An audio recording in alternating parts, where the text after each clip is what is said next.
Yo, I think the Joe Budden podcast and Melissa Ford is dangerously close to getting sued like Tasha K because she lofted out those false allegations or assumptions about the underage girls, which was crazy, right? And then she gave a fake apology, and she's back doing it again. Well, we covered Cam's response on Instagram, but let's get to a clip of his live of him talking about it in person. Talking about how me and Mace in the 90s, which I was talking about, the actual year I was talking about was 1992. We was in a whorehouse. And we was laughing, having fun. And we said, whatever, we was in a whorehouse. Mace, Mace don't always give me permission to talk about our old stories because, he's a man of God and he got other shit going on, but he remembers his past sometimes, so sometimes he let me talk. Anyway, I'm talking about this time we in the whorehouse and all that shit. Talking about we slid. Cool. Whatever. I see a clip where on Joe Budden's podcast where Melissa Ford is talking about, it might have been underage girls in there. First of all, I only like older. Second of all, it was 1992. We was underage. That's A and B. We wasn't supposed to be in there. We wasn't 18. I just turned 16. I ain't even defending myself on that nonsense. So as you see, Cam says he had just turned 16. So let me ask Melissa Ford this. Where's the sympathy for him?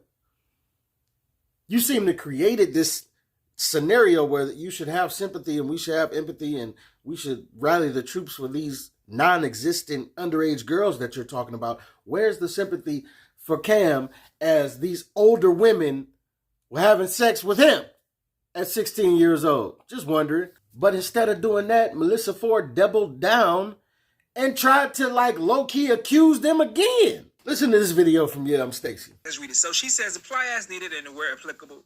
Why do we hesitate to be critical of some of our faves when some of our faves are at the very least problematic, if not dangerous, for our community's overall well-being? Many of whom would choose money over community without question and without hesitation. We do realize that our faves are human beings, right? Icons, sure. Deities, not even close. So why do we worship them like so? Why do we contort ourselves to excuse them? Why do we make excuses for them and their behavior and their art? Why do we rationalize what they do, how they do it, and who they do it to, even when it's us? Why do we make excuses for them and rationalize their behavior and all of this?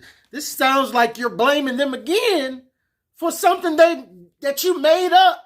And then when somebody does have the courage to criticize them or even just think critically about them, why do we consider it an attack and collectively rise up to defend the actual offender? Why does it take courage to be critical? Why do we refuse to consider the possibility that our faves just might be dead, funkin' wrong? No one is above criticism.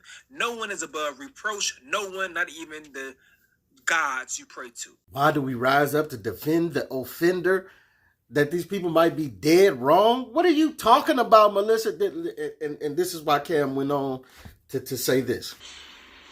I was going to leave it alone, but then she said sorry, which the sorry wasn't even genuine. That was fake.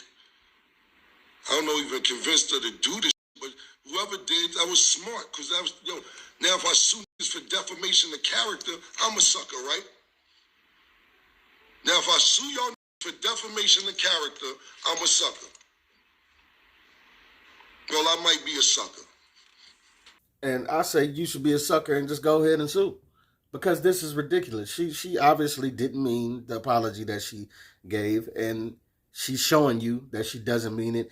And she's showing you that she's still accusing you as she speaks in the sentences that she's typing right now. What she was trying to say that maybe in this climate, don't tell these type of stories. Which is what I said in my video too. I said it from the point of view that it gives women with ill intentions easy ways to throw fake allegations at you by telling these type of stories. She had her own reasons for saying why you probably shouldn't tell these stories, I guess for sensitivity reasons. But either way, we partially agreed until she wafted this underage girl comment in there and destroyed her whole argument. And then I say you should probably go ahead and sue because Joe Budden is co-signing it. Let's go to Chick Smooth and Joe Budden to hear this. I call it the emergency spaces to celebrate Mel. go to spaces to say, like that guy said, a back and forth for a fourth quarter boom. For the last 6 to 8 months, this shit has been on fire.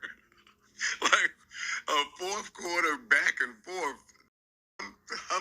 I'm close to giving everybody like a 3-week vacation. I feel like, listen, say what you want about, everybody. There's no right or wrong in this. Like everybody's right in what they're saying. But for me, only speaking for me, boy, do I love this style of potting. I love it, yo. I looked Mel in her face. I said, do you want to take it out? She said, no. I love that. I love just throwing something out there and dictating a conversation. Would you love somebody throwing stuff out there if it was your name that they was trying to make it stick to? Like what is you on, bro? I want to celebrate Mel, her style of podding, her seemingly just the armor that she protects herself with in this space. Like, these have been going crazy for a few months. Like, are you not entertained? That if I'm present, Mel will always be good. Us going back and forth with her on that podcast is very different from any of these sensitive going at her. So Mel is totally fine. Mel don't have to say a word. Now I believe this Joe Budden clip was before the Cam live and the Mel typing on the intranet or whatever, but it still stands as to, it still confuses me as to why would y'all check her on the show when she said it, knowing how egregious it was, right? But then she's like, oh, I'm sorry. And then y'all had to make her apologize. Like y'all had to, on the next episode, y'all had to like walk her through and explain this, then that, and the other to her for her to finally be like, okay, I apologize. And then that's when you gave this like whole, I applaud Mel and her armor and like stop pandering to these women, man. You trying to pander to the women to take the side of this chick when you know she on some bull. You knew she was on the bull when she first said what she said. And you would not have this same casualness had this been another pod talking about you. Just wafting out crazy stuff out of the, you know what I'm saying? Like, come on, man. Like, it gets to a point where it's like, you being reckless, and then you know you being reckless, and then you double down on being reckless. At what point are you going to watch your mouth on how you speak about people? It has to be some type of finesse to the way that you want to say whatever you want to say. But I'm so tired of these like feminist driven women just throwing stuff out there for no absolute reason. You believe every man is doing this and doing that. Every allegation that comes out about whoever is automatically guilty. No trial, no verdict, no case, no nothing. And even if you haven't even heard a waft of a of an allegation or rumor or whatever, you'll make up something and just go with that and call a person guilty. It's ridiculous to me, man, that y'all are able to just do that. And you don't realize that you do realize that you're doing it, but it's like you have no care because you don't have to deal with the repercussions of it. Women ain't the ones that have to bear the brunt of these talks that are being had.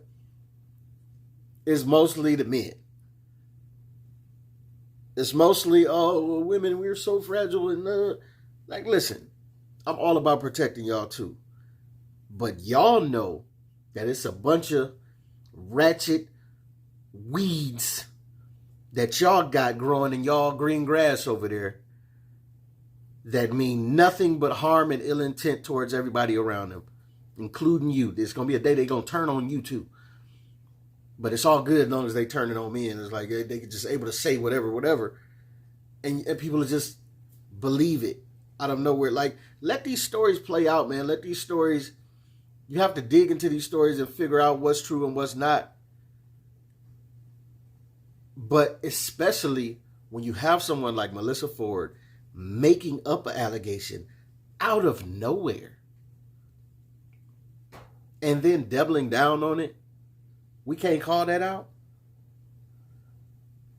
Like, it's foul to me, man. But this is your boy P. Camp. Let me know what you think, what you don't think. Get at your boy.